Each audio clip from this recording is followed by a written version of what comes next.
आवाज़ की दुनिया के दोस्तों, कविता अच्छा लगे सब्सक्राइब करें। बिगड़ी बनाओ ऐसे को एक है सवैया, सब जाके फूल भेंट करे खुश होए भूप, दूजे भेंट करी राख दिल रोस आयो है।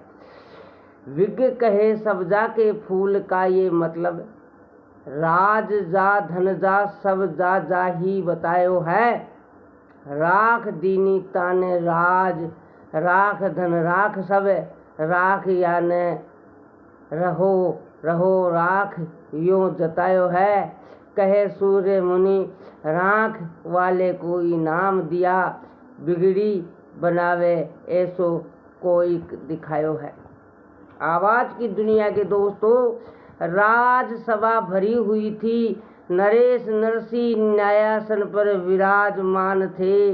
उस समय द्वारपाल ने आकर सूचना दी, धूली धूसरित कोई 2 व्यक्ति दूर देश से आए हैं। वे महाराज के दर्शन की अभिलाषा से द्वार पर खड़े हैं, उनके लिए क्या आदेश होता है। नरेश ने कहा, आने दो। कुछ ही क्षण में वहाँ 2 व्यक्तियों ने प्रवेश किया। आवाज़ की दुनिया के दोस्तों, दोनों व्यक्ति प्रौढ़ थे, बहुमूल्य वेशभूषा पर धूल की परतें जम रही थी। एक के हाथ में पुष्पों का सुंदर गुच्छा था और दूसरे के हाथ में भी कुछ पदार्थ था। पहले ने राजा को प्रणाम किया और पुष्पों का गुच्छा भेंट किया। राजा बड़ा प्रसन्न हुआ। उसने पथिक से पूछा, ये कौन से फूल है। पथिक ने नम्रता से कहा, महाराज इन्हें सब्जा के फूल कहते हैं। राजा ने कहा, बड़ा सुंदर नाम है। फिर उसे अच्छा पुरस्कार दिया। दूसरे पथिक ने भी अपने हाथ की पोटली राजा को भेंट की। उस पोटली का सुंदर वस्त्र खोला गया तो उसमें राख निकली। राजा राख को देखकर क्रुद्ध हो गया। राजा ने उसे कड़क कर पूछा, तुमने क्या समझ कर राख भेंट की। आगंतुक ने निर्भरता से उत्तर दिया, यूं ही।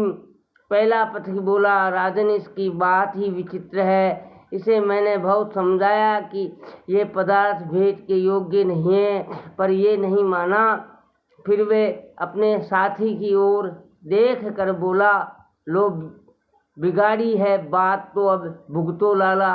दूसरा पथिक बोला, तेरी बात बन गई तो अच्छी बात है, हमने तो अच्छी ही भेंट की है, कोई समझे तो। राजा विचार में पड़ गया।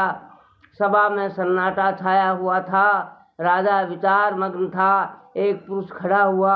वह राजा के सन्मुख आकर बोला, राजन मैं इन दोनों के आश्रय को बताऊं।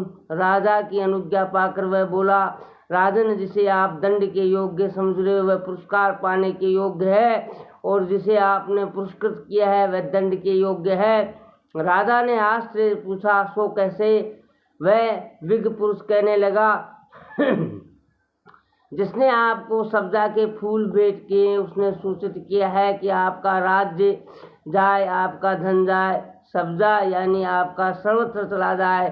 पहला पथिक विलक वदन होकर चौंका, इसे कहते हैं बाग में आग लगाना।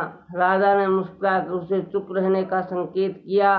वह व्यक्ति अखिलित गति से बोल रहा था और जिसने राख भेंट की उसने ये सूचित किया कि आपका राज्य सुरक्षित हो, धन सुरक्षित हो, राख अर्थात सर्वस्व सुरक्षित रहे।